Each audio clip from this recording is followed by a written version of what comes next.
ئاگەری هەڵبژاردننی پێشوەختەی عێراق و کاریگەری لەسەر کوردستان تەوەری ئەم هەفتەیەی پرۆگرامی ستۆدیۆ 24 دەبێت بە بەشداری بەرهەم عەلی نووسەر و ڕۆژنامەنووس، دکتۆر سۆران بەرزنجی مامۆستای زانکۆ، زیرەک کەمال چاودێری سیاسی، دکتۆر محەممەد خورشید بەرپرسی لە قیسەی پارتی دیموکراتی کوردستان لە کەرکووک.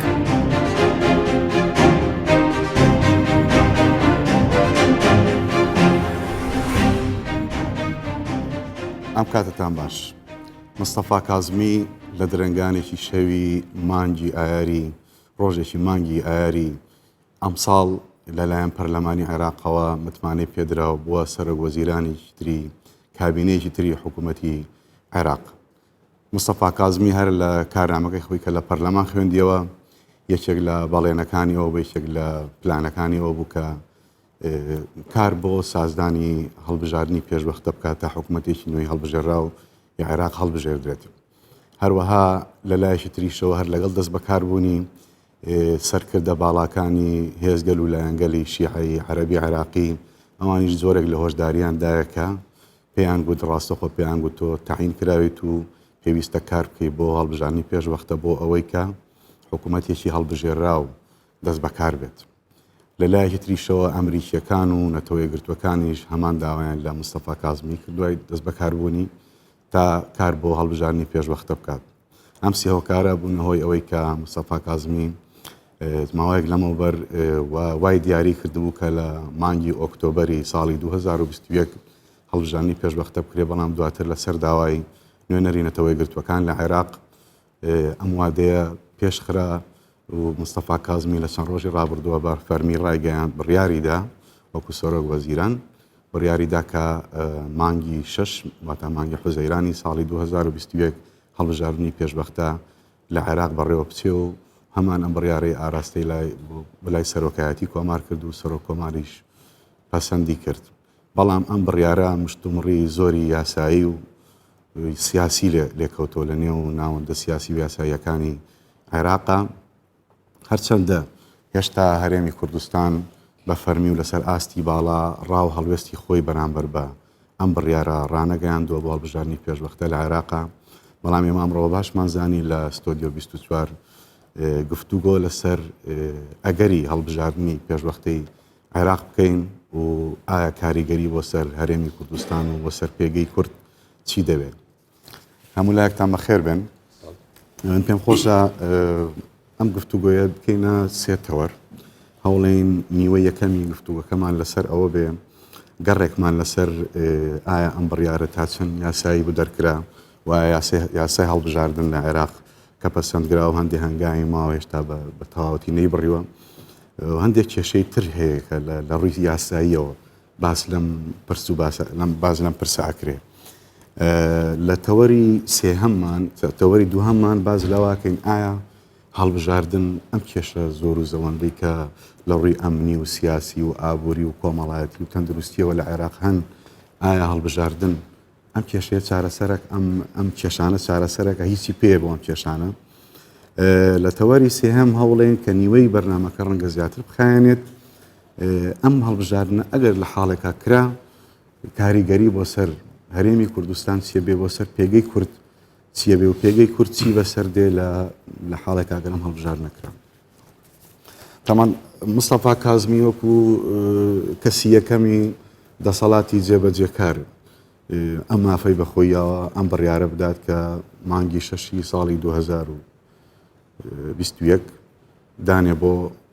هەڵبژاردننی پێشوەختە کە یەکەمیشت بڕیارەکەی ئاراستەی ئای سەرۆکایەتی کۆمار کرد، سەرۆک کۆمار بەڕێز دکتۆر بەرهەم ساڵح کە بڵین لە پشتی کووردە لەوێ ئەویش یەکسەر پەسەندی کرد و بەڕاستی من تۆزێک هەندێک تێبینیم لەسەر پشتیوانەکەی دکتۆر بەرهەمیش هەبوو کە وەکو پشتی کورد لەوەیە، ینی یەکسەر ڕایگەیاند کە وای دەرخست کە گوایە هەڵبژاردننی پێشوەختە زۆربەی گرنگترین مشکلەکانی عێراق چارەسەرەکە و لەوانش بە تەنیا ئاماژەیە بوو بە گاندەڵی، ینی بەبێ ئەوەی کە بڵین لە یادی بێت کە کێشەیەکی گەورەتر هەیە ئێمە وەکو کورد لەگەڵ عێراق هەمانە ئێمە کێشەی ئێستا پێگەی کوردیان لاواز کردووە، ئێستا میزانی و بودجەی کورد نادرێت لایەن حکوومەتی کازمیۆ جالەوەی ناوچە کوردستانی داگی کراوەکان کێشەیەکی گەورەیە کۆمەڵێ مافی زەوتکراوی سیاسی کوردستان هەیە لای عێراق. ئەمە لە حاڵێکا بوو. حاڵی دووهەم ئەوەیە بڕیارەکەش دیسان بەشتوبڕی لەسەرەوە باسم کردی ینی هەندێک مەسەن محەممەد حەلبوسی سەرۆکی پەرلەمانی عێراق یەکێک بوو لەوانەی کەوتی ئەمە لە دەسەڵاتی سەرۆک وەزیران نییە. جا ڕەنگە جەنابی دکتۆر سۆران و کاک دکتۆر محەممەد کە یاساناسن و ئەکادیمین ڕەنگە لەمانێت زیاتر بتوان هاوکارمان من کۆمەکمان بکەن کە ئایا لە ڕووی یاساییەوە سەرەتا دکتۆر سۆران لە ڕووی یاساییەوە ئەم بڕیارەی مستەفا کازمی بۆ دیاریکردنی با بڵێن وادەی هەڵبژاردننی پێشوەختە تا چەند یاسایی بوو ئەگەر یاسایی بوو بۆ ئەگەر نایاسایی بوو بەڵێ بۆ خۆی پێشوەختە هەڵبژاردننی پێشوەخت ئەگەر یەک بیرۆکەی کورتی لەسەر بڵێن ئەوەیە کە لە کاتی قەیران و لە کاتی ئەزمەکانە و لە کاتی تەنگەژە سیاسی ئاڵۆزەکانە کە ئەگاتە بنبەست پەنای بۆ ئەبرێت وەکو چارەسەر بەڵام لە هەندێک وڵات ئەبێ بە جەدوای خۆی هەبێ و مەغزای خۆی هەبێ ئەوەی لە عێراقا هەیە ئەوەیە کە وەکو پرەنسیپ ئەبێت هەڵبژاردننی پەرلەمانی لە 4 ساڵ جارێکا بە گوێرەی بڕگەی 4 لە مادەی 56 دەستور هەر 4 ساڵ جارێک ئەنجام بدرێت واتە بەم پێوەرە بێ ئەبوو لە کۆتایەکانی ئایاری ساڵی 2022 بکرێت ئەم هاتووە ینی 11 مانگ پێشوەختە ئەڵێ هەڵبژاردن نەکرێواتە تقریباً 13 مانگ دوای دەست بەکاربوونی مستەفا کازمی کە خۆی سەرۆکوەزیرانێکە سەرۆکوەزیرانێکی ئەزمە بوو لە ئەنجامی سەرەڵدانی ئەزمەیەکی سیاسی و چەقبەستنێکی سیاسیە دەست بەکار بوو ئەمەوە کات کە گومان لەسەر جارێت جەدوای تەوقیتەکەی بکرێت لەوەی کە تۆ 13 مانگ دوای دەست بەکاربوونی سەرۆکوەزیرانی قەیران بەڵام 11 مانگ پێش وادەی ئاسایی هەڵبژاردن ئەمە لەو ڕۆ خۆی بۆ خۆی لە ڕووی کاتەکەیەوە گومانی لەسرە بەڵام تایبەت بە پرسیارەکە ئەگەر پێوەی پەیوەست بم ئەوەیە کە ئەوەی کە سەرۆکی پەرلەمانی عێراق هەڵێ فاقد شەیئین لا یعطیه کە بنەمایەکی یاساییە واتە کەسێکە شتێکی نەبێ ناتوانێت پشی بەخشێ یان دەسەڵاتێکی نەبێ ناتوانێت ممارەسەی بکە لە چیوە هاتووە لە مەسەلەیەکی سادەوە هاتووە ئەویش ئەوەیە کە هەرچی مستەفا کازمیە احتیمادی لەسەر ئەم قانونە تازەی هەڵبژاردن کراوە کە ساڵی ڕابردوو بە پەلە پرۆزێ بە ناتەواوی تەنها لەلایەن پەرلەمانەوە قبول کرا لەژێر کاریگەری ئەو خۆپیشاندانانەی کە هەبوون بەڵام هێشتا نەبووتە یاسا واتە ڕێڕەوەکانی یاسایی نەبڕیوە نەچۆتە لای سەرۆک کۆمار و بڵاو نەکراوەتەوە لە ڕۆژنامەی وەقایعی عێراقیا و کەواتە نەبووتە قانون بەڵێ هێشتا قانونێکی ناتەواوە چونکە کێشە سەرەکیەکەی کە ماوە کە دواتر دەرفەت هەیە دڵنیان باسیەکەین ئەوەیە کە ئەمە هێشتا قانون نییە کەواتە کە قانون نەبوو سەرۆکوەزیران ناتوانێت پشتی پێ ببەستێ بۆ هەڵبژاردننی پێشوەخت لە عێراقا یەک میکانیزمی دەستوری هەیە ینی دومی نییە ئەوی شەوەیە لە مادەی 64 دەستورە باسی کردووە باسی یەک سیناریۆمان بۆەکە دەستور یەک سیناریۆ ئەویش ئەوەیە کە لە کاتێکا کە پەرلەمانی عێراق ئەبێ هەڵبۆشێتەوە بە دوو میکانیزم ئەمیش یان ئەوەیە کە یەک لە سەرسەی ئەندامانی پەرلەمان خۆیان داوای هەڵوەشانەوەی ئەنجومەنی نوێنەران بکەن و بە زۆرینەی ڕەها نەک زۆرینەی سادە بە زۆرینەی ڕەهای ئەندامەکانی واتە 50 کۆیەکی ئەندامەکانی پەرلەمانی عێراقی قبوڵی بکەن ئەمە سیناریۆیەکی و سیناریۆی دومی ئەوەیە کە سەرۆکوەزیران داوای هەڵوەشانەوەی پەرلەمان بکە و سەرۆک کۆماریش پەسەندی بکە لە هەردوو حاڵەتەکە ئەگەر هاتوو پەرلەمان هەڵوەشێنرێتەوە ئەو کاتە سەرۆک کۆمار دەسەڵاتی هەیە کە بانگەشە یان بڕیاری ئەنجامدانی هەڵبژاردننی پێشوەخت بکە لە ماوەیەکە کە لە 6 ڕۆژی تەقویمی تێنەپەڕێت ئەمە ئەو سیناریۆیە کە لە دەستوری عێراقیا هەیە کەواتە حاڵی حاضر لەبەر ئەوەی ئێمە ئەو قانونە ئینتیخاباتی کە هەمان قانونی ئینتیخاباتی ساڵی 2013 و هەموارکردنەوەکەی ساڵی 2018 ئێمە قانونێکی هەڵبژاردننی تازەی 2019 دەستوری نییە گرفتەکە ئەوەیە ینی هەر بڕیارێک دەرەچێ سەرەتا ئەبێت تۆ لە چێکینگ و لە فەحس و پاڵاوتنی دەستوریکەی پارێزەری دەستورە چۆن ئەویش پەسەندی ئەوە گومانەکەیە بەڕاستی کە گومانە خاتە سەر جەدوای ئیشەکە و مەغزا و باگراوند و پاشخانی بڕیارەکە کەوا ئەکا زیاتر خوتوەیەکی سیاسی بێ زیاتر منوڤەرێک و مانۆڕێکی سیاسیە وەک ئەوەی کە یاسایی بێ لەبەرەوە بنەما یاسایی نییە من وەکوتم لە حاڵی حازرا بە بێ پەسەندکردنی ئەو یاسایە ئێستا تەنها لەو سیناریۆیە ئەتوانرێت هەڵبژاردننی پێشوەختە ئەنجام بدرێت کە ئەبێ پەرلەمانی عێراقی بەو دوو ئەگەرەی کە باسمان کرد کە زۆر دوورە لە واقعی سیاسیەوە لە ئیستایا لایەنە سیاسەکان قبوڵیەوە بکەن کە پەرلەمان هەڵوەشێتەوە بەڵام گریمان قبوڵیش کرا ئەوەیە ئەبێت ئەگەر بڕیار بێت لە حوزەیرانی 2021 پەرلەمان هەڵبژاردن ئەنجام بدرێت پێویستە بەلانی کەمەوە لە سەرەتای ئایارە ئەبێت پەرلەمانی عێراقی هەڵبۆشێنرێتەوە بۆ دوو ئەگەرەوە ئەو کا سەرۆکی کۆمار مافی دەستوری هەیە کە جاڕی هەڵبژاردننی پێشوەختە بدات. دەست خۆش دکتۆر لایەنێکی تری یاسای هەڵبژاردن جەنابەت هەر سپۆڕایەتێکەشت هەڵبژاردنە باز لەوا کرێ کێشەیەک هەیە لە مەحکەمەی ئیتیحادیش کە یەکێک لە دادوەرەکان با بڵێن بەهۆی خانەشین بۆ بەهۆی تەمەنەوە و ئەمیش پێویستی بە چوونەوە بۆ پەرلەمان و بۆ بڕیار و پەسەندکردنی پەرلەمان هەیە و لە یەک دوو شوێنیش من بینیم کە جەنابەت ڕخنەی زۆرت لەسەر خودی یاساکە گرتووە و دکتۆریش وتی هێشتا هەنگاوە یاسایە تەواوەکانی نەبۆتە یاسا ینی نە لە وەقای عێراقی بڵاوە تۆ نێردراوە بە سەرۆکایەتی کۆماریش. بالتأكيد من هلا زمني قصي جنابته لإشارتك دكتور دس بها كمسألة ويك برم صالح سرق كومارا ويكسر وادي بسنت كر طبعا اللي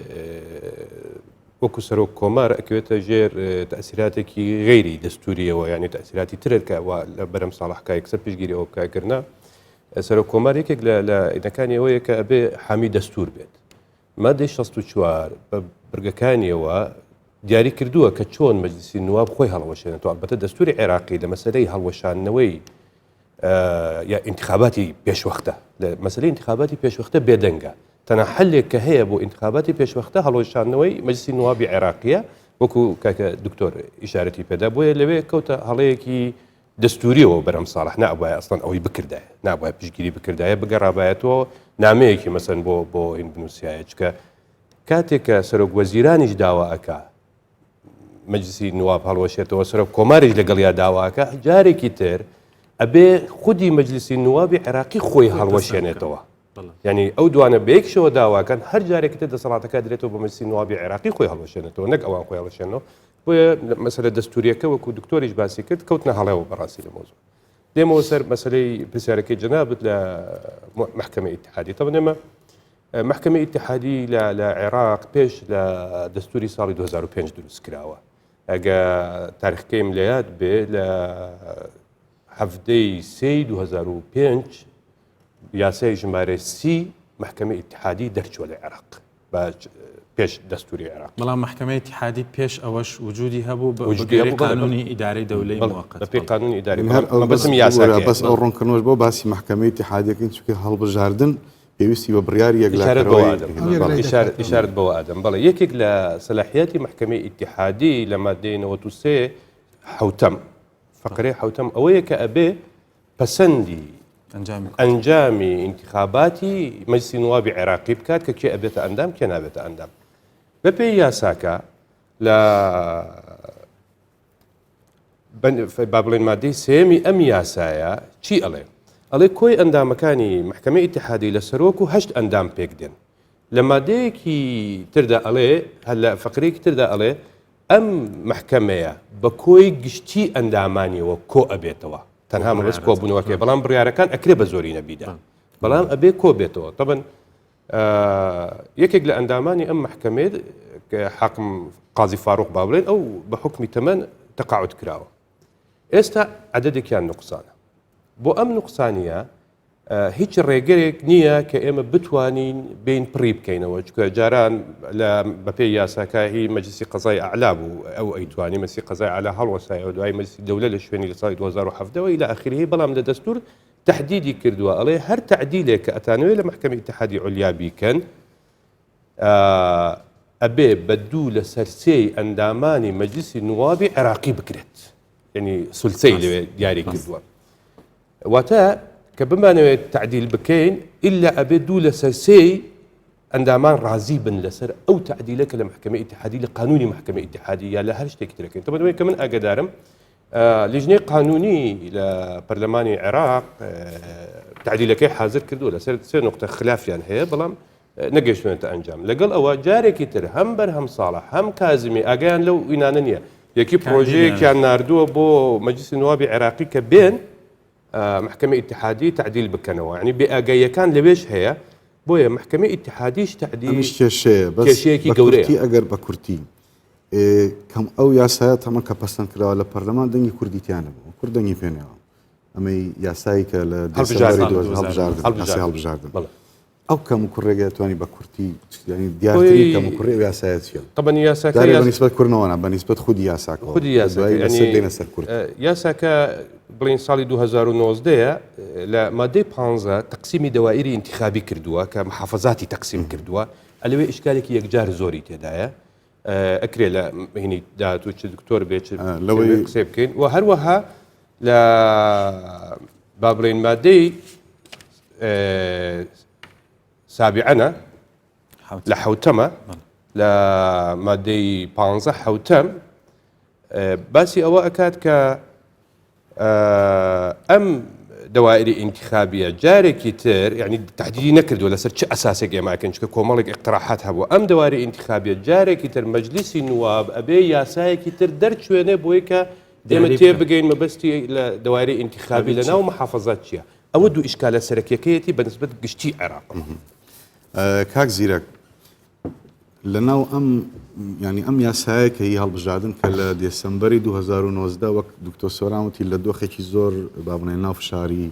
خۆپیشاندەرانە دۆخێکی نائاساییە پەسەندکرا لە پەرلەمان ئەم بە جۆرێکدا ڕێژراوە گوایە ڕێخۆشکەرە بۆەوەی خەڵکانی بێلایەن لە عێراق کە هیچ حیزب و شتێکیان لە پشتی حیزب و کوتلە و با بڵێن گروپێکی هێزیان لە پشتەوە نەبێ یاخود بۆ نمونە خوێ پیشاندەران بچن خۆیان کاندید بکەن من خۆم بەش بە حاڵی خۆم من زۆر ئەمە بە نوکتە ئەزانم دۆخی ئێستای عێراقا تۆ بڵیا بە لە خشتە بردن بە جۆرێک بە ساویلکەزانینی خەڵک سەیرەکەم یعنی گەنجێک لە خۆپیشاندانەوە بێ بتوانێت لە عێراقا لە ناو ئەو هەموو ملیشیا و گروپەیە خۆی هەڵبژێرێ و بژێوێ دەرچێت ئەمە بە بڕوای تۆ دۆخی ئێستای عێراق هی ئەوەیە خەڵکێک گەنجێکی بێلایەن کەسێکی دەکنۆکرادە لە خۆی و لە ماڵی خۆی بێت خۆی کاندید بکە و دەرچێ لە عێراق و بەگشتی دۆخە ئەمنیەکە یارمەتی دەرە بۆی هەڵبژاردن بکرێ خۆی ئەوی کە باسی هەڵبژاردن دەکرێوەکو ئەو دوو بە ڕێزەش لە دیدا ئەکادمی و قانونیەکە باسییان کرد دوو بۆ سون هەیەیان بابرن دوو ڕێی هەیە لەسەرەوەی کە هەڵبژاردننی بازنەی کە شێوازێکی لەسەر ئاستی نیشتیمانی بێ شێوازێکی لەسەر ئاستی پارێزگاکان بێ من پێم وایە دیسە ئەگەر بە مەبەست ئەوەیە کە گەنجێک دەرچێ من پێم واز یعنی قورسە لەوەدا من پێم وایە دیسە ئەو هێزە سیاسیانە لەو هەڵبژاردنە دەبەنەوە کە پێشتر براوە بوون بەڵێ بەڵێ کەواتە شتێکی نوێ نابێ ئەگەر بەو نەخشەی سیاسی ناگۆڕێت دوو بەڵام ئەگەر دەرفەتم دێ من بۆ ئەوەی باسەکەمان تۆزەگانی بابلێن تێروتە سەرتر بێ من دەمەوێت باز لەوە بکەم مستەفا کازمی بۆ مەسەلەی هەڵبژاردننی وەروژان من پێم وایە مستەفا کازمی بۆیە ڕۆژی هەڵبژاردننی دیاری کرد بۆی هەڵبژاردنەکە نەکرێ لەڤەرچی ناکرێ ئێمە بەڕێز مستەفا کازمی لە دەرەوەی ئەو منزومە ئەو قوارە سیاسی حکومڕانیە مەزهبیە تەماشا بکەین کەوا لە عێراقدا هەیە خۆی کاراکتەرێک و کەسایەتێکی دیاری ناو ئەو قوارە سیاسیە مەزهبگەریە کەوا لە عێراقدا هەیە بۆیە من پێم وایە ئەو گەمە سیاسیانێک کە ئەو بەڕێزە دەیکا ئەوەندەی ڕنگدانەوەی کێشە و ململانەی ناوماڵی شیعەیە ئەوەندە پەیوەندی بە خودی پابندبوونی یان ئیلتیزامی مستەفا کازمی نییە بە داواکاری خەڵک تو ئەگەر تێبینیت کرد بێ ئەوەندەی ئەو بەڕێزە ئیش لەسەر مەسەلەی وروژاندنی سادەگەرایی دەکا ئەوەندەی مستەفا کازمی ئەوەندەی ئیش لەسەر جوڵاندنی تەلی عاتفەی ڕایگشتی دەکا ڕایگشتی هەڵبەت لە فۆرمێک لە فۆرمە سادەکانیدا ئەوەندە لە هەوڵی ئەوەدانی عێراق ڕێک بخاتەوە چونکە بۆ سونێک وایە مستەفا کازمی سەر بە ئەمریکا بۆ سونێک وایە سەر بە ئێرانە بۆ سونێگەینا سەرکردەیەکی نیشتیمانی و هەندێک هاوشانی دەکەن بە کۆمەڵی ڕەمزی گەوری عێراقی من پێم وایە مستەفا کازمی کەسایەتێک و کاراکتەرێکی ناو منزومەی قوارەی سیاسی شیعەگەریەکەوە لە عێراقدا هەیە بەڵام کۆمەڵێک گەمەی سیاسی دەکا بۆ نمونە کە ڕۆژی هەڵبژاردن دیاری دەکا من پێم وایە ئەوەندە مەبەستیەتی کە بە خەڵکی ڕاپەڕیوی عراق بڵێ من یەشێک لە دروشمەکانی ئێوەم جێبەجێ کرد ئەوەندە پەیوەندی بە ڕێخستنەوەی ناوماڵی عراق نەبوو. دوو کە باز لە بربەستیش کراکە لە بەردەمی ئەو دوو بەڕێزەدا ئێمە لە بیرمان نەچێ ئەو کاتی کێشێک لە ڕۆژنامە نووس و چالاکوانانی کۆمەلگای مەدەنی کە بۆ خۆشی پسپۆر بوو لە بواری گروپە ئێڕهابیەکاندا تیرۆر دەکرێەوە بزانام هیشام هاشمی بوو وە لە دوای ئەوەشدا کاوە ئەو گەنجە با بڵێن بەو شێوەیە لەلایەن کۆمەڵی خەڵک بەجلی سەربازیەوە سوکاتی پێدەکرێت و بەڕاستی هەموو دنیا دەوروژێنێ. من پێم ئەوانە ڕنگ بێ هەوڵێک بوو بێ بۆ لێدانی کازمی، بەڵام دوجار ئەوەی کە ئەو بەڕێزە دەیکا هەم دەستنیشانکردنی ڕۆژی هەڵبژاردن حتا مەبەستی کە باز لە دەواازە سنوودیەکان دەکا کێمە هەمومان دەزانین یەشێک لە سەرچاوە گەندەڵیەکان لە عراقدا دەواازە سنوودیەکانە بەڕاستی کە باز لەوە دەکا کۆمەڵێک گۆڕانکاری کردووە لە هەندێک لەو دەواازە سنوودیانە کۆمەڵێک گروپی شیعی میلیشای شیعی لا بردو کۆمەڵێک گروپی تری لەوێداناوە کەواتە ئەوەی کە مستەفا کازمی دەیکە ئەوەندەی دیسا تاکید دەکەمەوە بڕیارەکانی سەردانەکانی بۆ بەرەکانی جەنگ و بۆ لای ناوچە سنوودیەکان و قەزا و ناحیەکان و ناوچە دابراوەکان ئەوەندە ڕنگدانەوەی ململانێ و خراپات و فەوزا و لێکترازانی ناوماڵی شیعێ ئەوەندە پەیوەندی بۆەوە نیە پێمان وا ڕەمزێشی گەورەیەکەوە هاتبێت لەبەرەوە هەر بۆ خۆی بنەماڵەکەی برایەکانی ڕنبێ دکتۆر بە حکومیەوەی کەرکوچیەوە لە کەرکک دادنیشێت و لە ئەوەی بابڕێن شارەزایی هەیە برایەکانی هەموو خزم و کەسەکانی لە ناو زومگە هەستیارەکانی عراقدا لە ناو گروپە شیعەکاندا لە ناو میلیشیەکاندا بەرپرسیارەتیان هەیە ڕاوێژکارن بەرپرسیاری سەربازینە کەواتە بۆ سەردەمی عەبادی لە سەردەمی هەتا عادل عەبدولمەهدی بۆیە من پێم وایە دیسام تاکید لەوەی دەکەمەوە مستەفا کازمی لای من کارکتەرێکی نوێنە و هەڵبژاردننی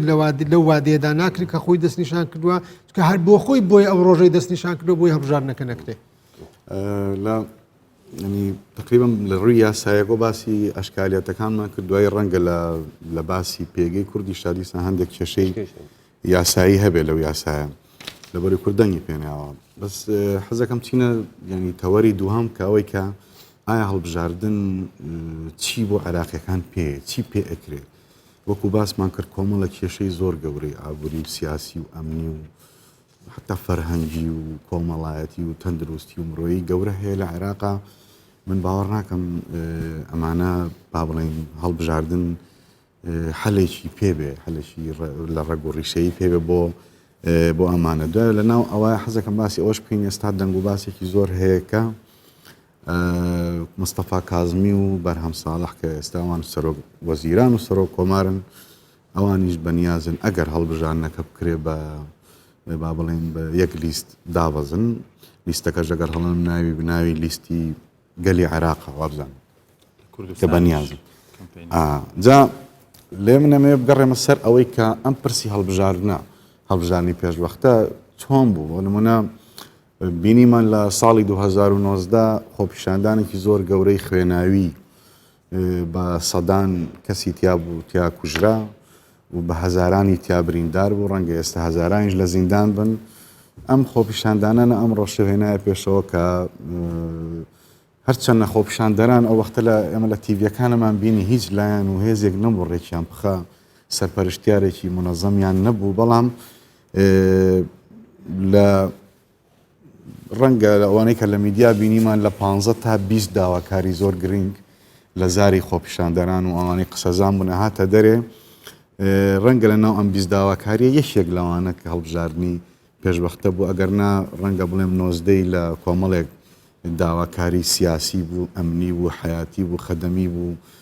ئابووری بوو ئەمانە هەمووی داواکاری گرنگ بوون خۆپیشاندەران بەڵام ئێستا ئەگەر تۆ بیتە سەر ئەوە مەسەلەن یەکێک لە داواکاری زۆر گرنگەکانی خۆپیشاندەران کە تۆ لە ناو کاردانەوەکانیشتا ئەو بینی بۆ نمونە چەند کۆنسوڵخانەیەکی ئێرانیان سووتان هێرشیان کردە سەر باڵێۆزخانەی کۆماری ئیسلامی ئێران لە بەغدا کە بە دەنگی دلێر زۆر باسیەوانە کرد کە نابێ ئیتر دەستێوەردان و پێگە و نەفوزی ئێران لە عێراقا بمێنێ کەچی بۆ نمونە لە سەردانەکانی مستەفا کازمی مەوەسمە بڵێم لە هەموو داواکاری خۆپیشاندان بەس چۆ بەلای هەڵبژاردنی پێشوەختەیە کازمی سبڕیار وسیە سەردان بکە یەک دوو مانگە ڕابردووە بۆ کۆماری ئیسلامی ئێران بۆ سعودیە بۆ ئەمریکا بەپێی گفتوگەی استراتیژی نێوان ئەمریکا و عێراق بڕیار و مانگی حەوت دۆناڵد ترەمپ پێشوازی لە کازمی بکە بڕیار بوو شای سعودیە پێشوازی لە بەڵام بە یەک سەردانی محەممەد جەواد زەریف هەموو ئەم شتانە ئەو دوو وڵاتە بیانویان دۆزیە و نەچوو بە تەنیا سەردانی کۆماری ئیسلامی ئێران کرد و لەوێ جۆرێک من لە ناو میدیاکانی ئێران بینیم وەلایەکی زۆر باشی پیشانداوە و لەگەڵ ئەوەشا کۆمەڵێک گرێبەستی وزە و بازرگانی گرنگی لەگەڵ کۆماری ئیسلام ئێران سازدا من ئەمە سیاسەتی عێراق و دەوڵەتەکە خۆیەتی سیاسەتی خارجیە بەڵام ئەمەوێ بڵێم کە ئەمە خواستێکی خۆپیشاندەران و کە جێبەجێ نەکرد یەکێکی زۆر گرنگترکە لە حەڵقەکانی ڕابردووە باسمان گەیشتێک لە خواستە گرنگەکانی نەهێشتنی هێز و پێگە و چەکداری گروپە میلیشیاکان بوو کەسی مستەفا کازمی یەکەمی سەردانی بۆ دەستەی باڵای حەشدی شەعبی بوو کە کردی و گەربیرتان بێنە ناو دەیان وێنەی بڵاو بۆ بەزلی حەشدی شەعبیشەوە مەسەڵەن بە موشک هێرش کرایە سەر باڵێزخانەی ئەمریکا چوو هێزێکی نارد 15 کەس گیران ئەگەر هەڵەنەوە یەک شەو یا دوو شەو لە زیندان من و دوایی بەربوون یەکێک لە نزیکەکانی خۆی کە بڕیار بوو بۆ ڕاوێژکاری ئەمنی بێ هیشام هاشمی لەناو ماڵەکەی خۆیان لەبەر دەرگای ماڵی خۆیانە بە کامێرەکانیش دیار بوو گروپە میلیشیاکان کوشتیان بەڵام هیچ چاری نەبوو یەکێکی تر لە داواکاریەکانیان نێشتنی گەندەڵی بوو ئەوەی کاکزیرەک جوان باسی کرد مەسەلەن دەواازە سنووریەکان لە گروپێک میلیشیا سندراونەتەوە دراونەتە بە گروپێکی کە هەتا ئێستا دزینی نەوتی کەرکک و نەوتی شوێنەکانی تریش بەردەوامە و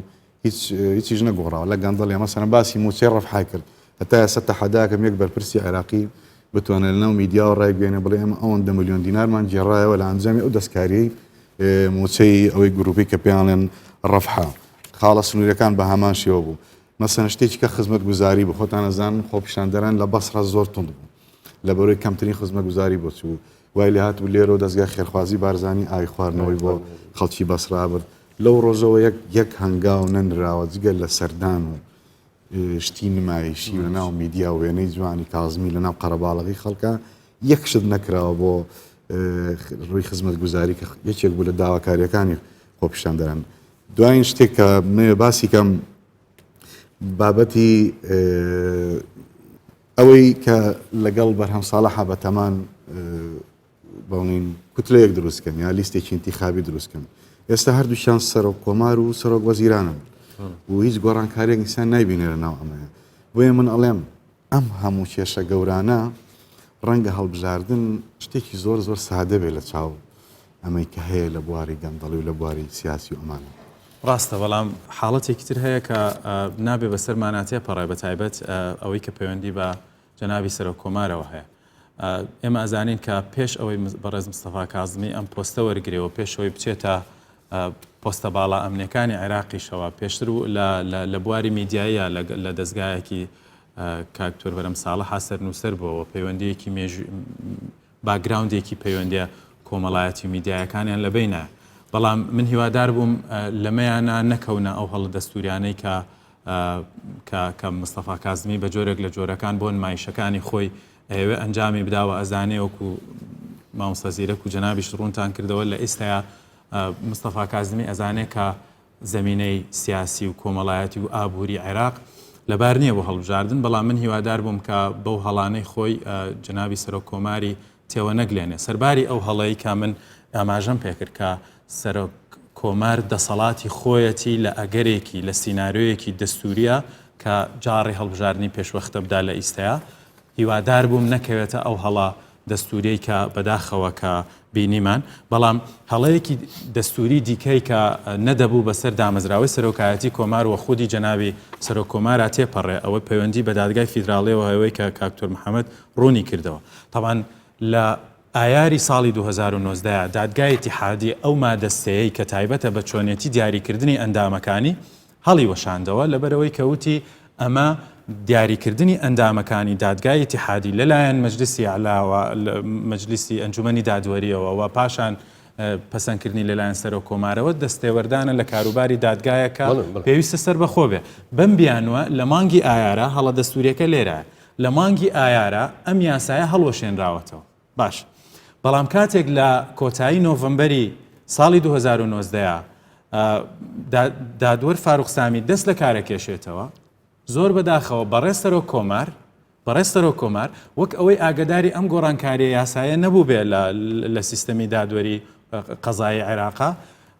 دادوەرێکی دیکەی خانەنشین کراوە بە ناوی محەممەد کوبەیسی وەکو تەرشیح بە هەمان با بڵێن بە هەمان میکانیزمی هەڵوەشاوە ئەنێرێ بۆ ئەنجومەنی بۆ دادگای فیدراڵی ئەڵێ فەرمو ئەوە لە جێگەی ئەو دادوەرەی کە خانەنشین کراوە ئەم بەڕێز محەممەد کوبەیسی قبول بکەن و وەڵامی دادگای ئیتیحادی جۆرێک لە ئیحراجی بۆ سەرۆکۆماری تایە کە ئەڵێت بەداخەوە ئێمە 6 مانگ لەمە و پێش ئەو مادەی کە جەنابەت پشتی پێبەستی هەڵمان وەشانەوەتەوە یعنی وەکو ئەوەی کە دامەزراوەی سەرۆکایەتی کۆمار و بە دیاریکراوی جەنابی سەرۆکۆماری لە 2009 بەڵێ بەداخەوە نەئەبوو یعنی من تەمەنا ناکەم سەرۆکۆمارێکی کورد بکەوێتە ئەم هەڵە دەستوریانەوە کە بەداخەوە هەتا ئێستا تێکەوتەوە من هیوادارم جارێکی تریش دووپاتی یەکەمەوە پەیوەندی ئەعلامی و دواتر پەیوەندی مؤسساتی بەڕێز سەرۆکۆمار و سەرۆکوەزیرانی ئێستا بۆ هەر شتێک سەر ئەکێشێ من هیوادارم وەکو کوردێک پێم ناخۆشەکە تەسلیمی ئەو ئەجێندا و ئەو نمایشە میدیایانە بێ کە مستەفا کازمی ئەیکات طبعاً کازمی زۆر باش ئەزانێ وەکو مەلای مەزبورە دانیشتووە پاڵی داوەتەوە ئەگەر هەڵبژاردن بکرێ پشتی بەو نمایشانە بەستووە کە ئێستا ئەیکا بە تموحی ئەوەی کە بە یەکگرتن و دروستکردنی لیستی تازە ببێتە سەرۆکۆمارێکی هەمیشەی و ئەگەریش هەڵبژاردن نەکرێ دیسانەوە هەتاوەکو ئایاری 2022 بەردەوامە بێ کەواتە لە ئەگەری ئەنجامدان و ئەنجام نەدانی هەڵبژاردنە کە ئەو زیاتر تموحی ئەوەیە کە هەڵبژاردن ئەنجام نەدرێ و ئەزانێ بەم وەزعە شلۆقە سیاسی و اقتصادیەوە ئەنجام نادرێت تەنانەت ئێمە بینیمان خۆ کۆمسیۆنی باڵایەکێک لە مەرجەکانی ئەوەیە گۆڕێگە هەڵبژاردن بکرێت بە دڵنیاییەوە نەخێر من ئەمەوێ ئیشارەت بەوە بکەم کە جەدوای ئینتیخابات لە عێراقا بەرەو ئەوە چووە کە ئینتیخابات خۆی ئەبێتە کێشە نەک چارەسەر یعنی لەو وڵاتانەی کە داتەپیون لە وڵاتانەی کە هێز و نفوزی میلیشیایی هەیە ئینتیخابات گرفت دروسەکان نەگرفت چارەسەرکات تۆ نمونەی لوبنان بێنەرەوە کە من پێم وایە نزیکترین ئەزمونێک لە دنیاە کە لە عێراق بچێت لوبنانە چونکە هەردووکیان گیرۆدەی هەمان گرفتن تەماشاکەوە ئێستا بەهۆی ئەم قەیرانە کە ئێستا دروست بۆ جاری هەڵبژاردننی پێشوەختیان داوە جارێ ناتوان هەڵبژاردن بکەن و بشیکەن چەندی ئەوێ هەتاوەکو بتوانن دیسان حکوومەتێکی تر دروستکەنەوە کە بینیمان بە ساڵ لوبنان لەبێ حکوومەتی و لەبێ دامەزراوەیە نۆ تا ساڵنی بەخێنێ لە عێراقیشا ئێمە با تەماشایکەین هەتاوەکو وەزعی عێراق بەم شێوە دانەتەپی بوو هەڵبژاردن ئەکراوە ماوەیەکی زۆر کەمی پێچوو خۆ دروستە لە ڕووی تەقویمیەوە ڕەنگە بڵین لە 2023ەوە بە شێوە ڕێکوپێکەکەی لە 4 ساڵەکە ئینتیخابات کراوە بەڵام ئێمە ئەبینین ئەزمون لە دوای ئەزمون ئەوەمان پیشانەدا کە ئینتیخابات لە عێراقا سەرچاوەی کێشە و گرفتە لەبەر خاڵی دیاری کراوە من باسیەوە ناکەم کە ڕێژەی بەشداربوون بە گوێرەی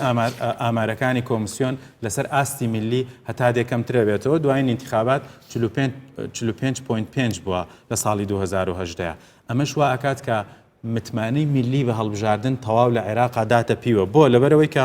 هەڵبژاردن وەکو مامۆستا و فەرمووی براوەی تازەمان بۆ ناهێنێتە پێشەوە ئەوەی کە هەیە هاوکێشە سابتەکەیە هێزە شیعەکان هەمیشە براون بەڵام خاڵەکە ئەوەیە کە ئێستا پرۆسەی و مامەڵەکردن لەگەڵ لێکەوتەکانی هەڵبژاردنا قورس بووە ئێمە بینیمان لە هەڵبژاردننی ڕابردووە بۆ یەکەم جار لەبەرەوەی شیعەکانیش ئێستا پەردبوونی ئەجەندا و پەردبوونی سیاسیان تێکەوتووە دیاریکردنی سەرۆکوەزیران قورس بووە لە ئەنجامە تۆ سەرۆکوەزیرانێکی لاوازی بێکوتلە ئەهێنی ئەیکەی بە سەرۆکوەزیران دواتر 100 ڕۆژی بۆ دیاریەکەی کە ناتوانێت هیچ بکە خۆت دەستت بەستووە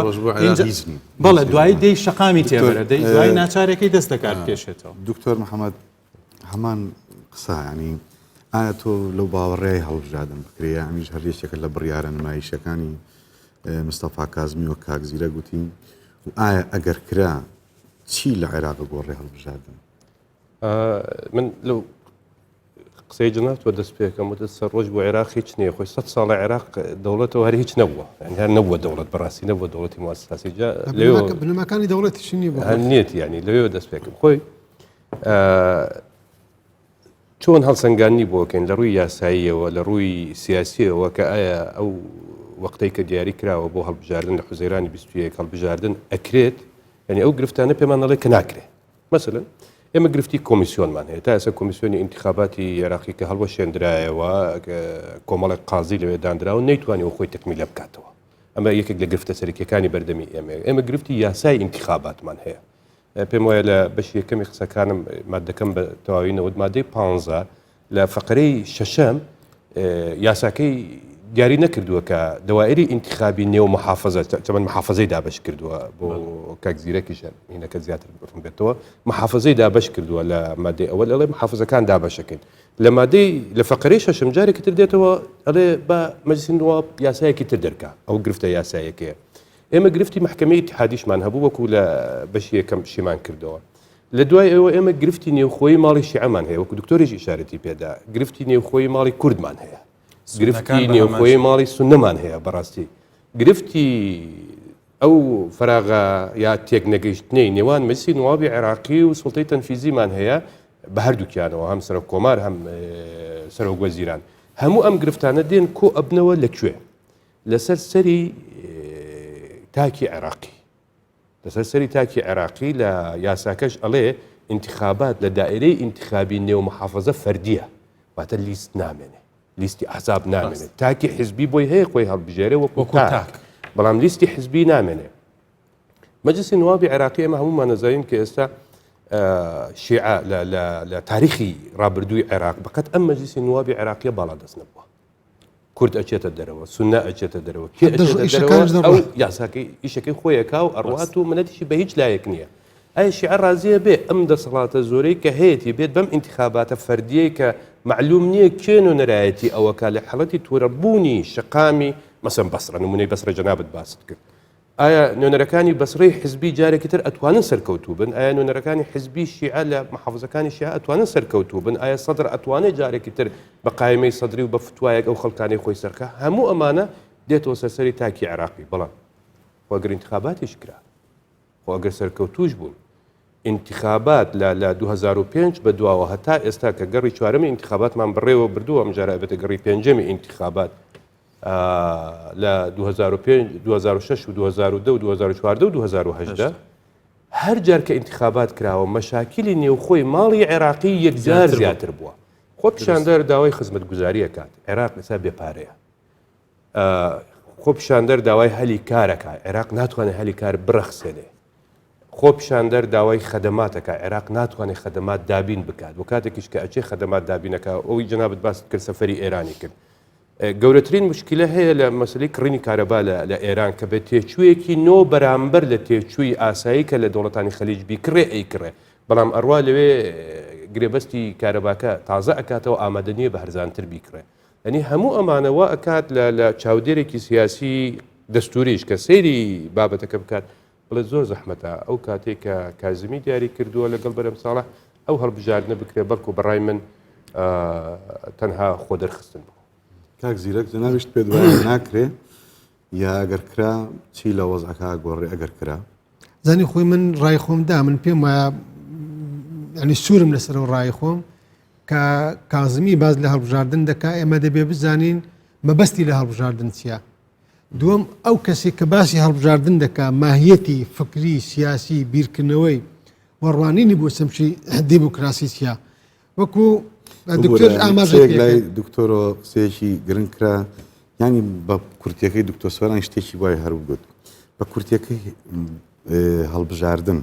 ئێستا لە بەرژەوەندی هیچ یەکێک لەوانە نییە کە لە دەسەڵاتان نەخێر من پێم وایە تۆ کە دەتەوێت ئیشێک بکەی یەکەم جار با بڵێن ئیشێکی گشتی بکەی یەکەم جار دەبێت تۆ وا بکەی قەناعەت بە بەرامبەر بکەی کە ئەو ئیشەی من لە پێناوی تۆیە واتە متمانەی بە لەلا دروست بکەیت ئەزایی چۆنە من پێم وایە ئەگەر تەماشای گەلی عێراق بکەین گەلانی عێراق بکەین لە متمانەبوونی بە هەڵبژاردن یان متمانە نەبوونی بە هەڵبژاردن ئەگەر فراوانتر لە چوارچێوەیەکی فراوانتر تەماشای دۆخەکە بکەین من پێم وایە گەلانی عێراق لە قۆناغی دوای 2003 بەڕاستی پرۆسی سیاسی عێراقیان قوبوڵ نییە بە دەلیلی چی من سێ بەڵگەم لەلایە بەڵگەی یەکەم بابڕێن لە دوای 2003 بابڵێن کە ڕژێمی سەدام دەڕوخێ و دەوڵەتی عێراق دەڕوخێ هەر ڕژێمێک ناڕوخێ هەر دەوڵەتێک بابڵێن وەکو لە بەرنامەکەی تر ئاماژەم پێ کرد ئەو دەوڵەتی ئەمریکا دروستی کرد دەڕوخێ ئەو دەوڵەت ئەوەی کە بەریتانیا دروستی کرد دەڕوخێ دەوڵەتێشتر ئەمریکا دروستی دەکاتەوە من پێم وا لەو کاتێدا کە ڕاپەڕینی گەلانی عراق دژی ئەو هێزە سیاسی عراق کە دەستی پێکرد دژی ئەو قوارە سیاسی عراقی دەستی پێکرد لە دوو شوێنی زۆر گرنگی عراق دەستی پێکرد لە دوو شوێنی هەستیاری عراقیەکیان بەسرا بوو یەکیان نەزەف بوو. ئێمە هەمومان دەزانین کە نەزەف کە پێیان دەڵێ خۆیان پێی دەڵێن نەزەف ئەشرەف و پایتەخت و سمبلی سیاسی و فکری مەذهبی عراقیەکان بووە بە تایبەتی ئەو قوارە سیاسیەکە هەیە. بەسڕاش پایتەختی ئابووری عراق بۆ بە درێژایی مێژوو بەڕێستان دەزانن کە تەقینەوەی یەکەم خۆپیشاندانی گەورەی جەماوەری کە بەهێزێکی گەورەوە بە زۆرینەی زۆری هەردوو شارەکە دێنە سەر شەقام بەمانای ئەوەیە کە گەلانی عراق هەم ئەو پرۆسە سیاسیان قوبوڵنی کە لە ئەو سیاسیانیان قوبوڵنی کە لە عراق قوارەی سیاسیان بەدەستەوەی حکومڕانی عراقیان بەدەستەوەیە هەم ئەو دۆخە ئابووریەشان قوبوڵنیە من بۆیە من پێم وایە تەقینەوە لە بەسڕا و لە نەزەف لێدانی ئەو ڕەمزە سیاسی ئابوودیە سیاسیە بوو کە لە قۆناغی دوای 2023 بوو بۆیە من پێم وایە کە گەلێک کە بڕوای بە خودی ئەو سیاسیانە نەبێت کە حکومڕانی ئەو وڵاتە دەکەن زەحمەتە زۆرش قورسە متمانەی با پرۆسەیەک بک کە پێی دەگوتری هەڵبژاردن چکە 2000 وەکو جنابتان ئاماژەتان پێکرد ئەوەی سەرکردایەتی هەڵبژاردن دەکا ئەوەی سەرپەرشتی هەڵبژاردن دەکا بە دادبەرەکانەوە بە هەموو دەسەڵاتدارەکانی هەموو دامەزراوەکانی حکومڕانی عراق هەمویان سەر بە زۆرینە و سەر بەهێزە سیاسی و کوتلە و حیزبی لایەنە سیاسی عراقیەکانن کەواتە زۆر قورسە لە بۆ گەنجێک یان لە بۆ کەسێکی پسپۆر لە بۆ ئەکادیمیەک لە بۆ شارەزایەک لە بۆ کەسێک کە بتوانێت توانای خزمەتکردنی هەیە بگاتە پەرلەمانیان بگاتە حکومڕانی عراق بۆیە ئەوەی کە گەورەترین کێشە ئەوەیە متمانەی خەڵک بە هەڵبژاردن نەک لە عراق لە ڕۆژهەڵاتی ناوەڕاست نەماوە لەبەرسی من نمونەیەکت بۆ باس بکەم ئایا وەکو جنابتان ئاماژەتان پێکرد لە 2023ەوە هەڵبژاردن لە وادەی یاسایی خۆی ئەگەر مانجێک چەند ڕۆژێک دواکەوت بێ بەڵام هەڵبژاردن کراوە بەڵام هەڵبژاردن لە دوایی هەڵبژاردن دۆخ و ژیانی گەلی عراق بەرەو خراپتر چووە لە ڕووی سەقامگیری سیاسی لە ڕووی ئابووری لە هەموو ڕوێکەوە کەواتە کەواتە کێشەکە لەوە دروست دەبێت ئەمە لە بەهاری عەرەبیش ڕوویدا تۆ گەر تێبینیت کرد بێ ڕاپەڕینی یەکەم ڕاپەڕینی گەورەی بەهاری عەرەبی کە لە تونس دەستی پێکرد لە دەرەنجامی خۆسووتاندنی عەرەبانسیەک بوو ونینە بۆ عزیزی ئەو بەڵام لە کاتێکدا کە زین العابدین دەڕوخێ ئەو حکومەتە دەڕوخێ سیستەمێکی حکومڕانی پەرلەمانێکی فرەحیزبی حکومەتێکی فرەحیزبی قۆناغێکی نوێ دێتە پێش تەماشا دەکەی لە عین چەند مەترێک لەو دوورێ لەو شوێنێکەوە بۆ عزیزی خۆی لێ دەسووتێنێ محەممەد ڕزقی خۆی دەسووتێنێ لە تاو بێکاری واتە ساڵێک دوای ئەو قۆناغی نەمانی زین العابدین کەواتە ئەو گۆڕانکارانە کە دەگرێت ئەمە گرنگ ئەوە نییە تۆ دەموچاوەکان بگۆڕی گرنگەوە نێت تۆ کە سەرۆشتێک بگۆڕی و پەرلەمانێک بگۆڕی کۆمینە گرنگ گۆڕینی کللتورە گۆڕینی ڕوانینە دەبێت تۆ لەوەی تێبگەێت کە تۆ دەبی بە ئەندام پەرلەمان دەبی بە وەزیر کە حکومڕانی وڵات دەگرێت دەست دەبێ بزانی شەرعیەتی تۆ جوانی تۆ گەورەی تۆ لە بەدەستێنانی ڕزامەندی جەماوەردا واتە تۆ کاتێک گرنگی تۆ کاتێک دەبی بە ڕەمزێکی گەورە تۆ کاتێک دەتوانیکەوە با بڵێن شەرعەتی بخۆیت بپارێزی بەڵام دەبی مەسەرەی سەقامگیری ئەمنی ژیان و گوزەران و یەکسانی بۆ خەڵک دابین بکەیت دەست خۆش کاک زیرەک بەڕێزان ماوەیەکی کورت بەچێتان جێڵین ناوبڕێ گەڕێن و پاشان دەگەڕینەوە لای پێوە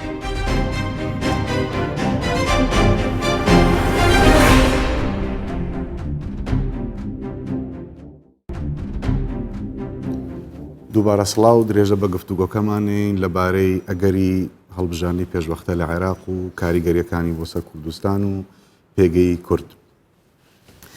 دینە سەر تەوەری دووهەم کە ئەم تەوەرە زۆر گرنگە بەلای ئێمەوە ئەویش باسی کوردە ینی ئەم هەڵبژاردنە گەر لە حاڵێکا کرات چی کاریگەریەکی بۆ کوردستان و بۆ پەیوەندیەکان ئێمە لەگەڵ بەغدا و بۆ پێگەی کورد دەبێت من ڕای ڕاشکایی خۆم بڵێم لەسەر هەڵبژاردنەکانی عێراق بە تایبەتی لە باشوور و لە بەغدا و لە ناوەڕاستی عێراق هەمیشە لە هەڵبژاردنەکانە و راپۆرتە نێودەوڵاتیەکان ئەمەمان پێڵێن دیمەنەکان پێما میدیا عێراقیان خۆیان ئەمە پێڵێن هەمیشە دەستێوەردان و تەنانەت ساختەکاری دەرەکیش هەیە لە هەڵبژاردنەکانی باشوور و ناوەڕاستی عێراق بە شێوەیەکی زۆر بەربڵاو و زەق ڕەنگە لە سەرانسەری عێراق شتێک لەم شتانە هەبێ بەڵام لەم دوو بەشەی عێراق زۆر بە زەقی ئەکرێت گەیشتۆتە حەدی ئەوەی هەندێک لە چاودێرانی سیاسی لە يعني من ئەمانە خوێندۆتەوە بەڕاستی هی هەموو کوردستانی هەم عێراقی مەسەڵەن هەڵبژاردن لە عێراق بەس بۆتە هۆی ئەوەی لە لووتکەی دەسەڵاتە گۆڕینی کۆمەڵێک لە ناوکەوانێکە کۆمەڵێک دز بە کۆمەڵێک دزی تر هەندێکیانڵێ گۆڕینی کۆمەڵێک عەمیلە بە کۆمەڵێک بە کرێگیراوی تر ینی خەڵکی عێراق ئاوا لە هەڵبژاردنە ڕوانێ بۆی ئەمەی کاکسۆرانوتی ئاستی میلی ڕەغبەتی میلی بۆ بەشداری لە هەڵبژاردن ئەوەی جەناب دوتێ کارەساتی لە دوای لە هەڵبژاردن دوای هەڵبژاردن کێشەکان زیادەکە بەڵام لێرە منە مێ بێمە سەر پێگەی کورد لە هەڵبژاردنەکانی عێراقا لە هەموو هەڵبژاردن لە 2003ەوە تا ئێستا تا ئاخر هەڵبژاردن کە کراوە چەند هەڵبژاردن کراوە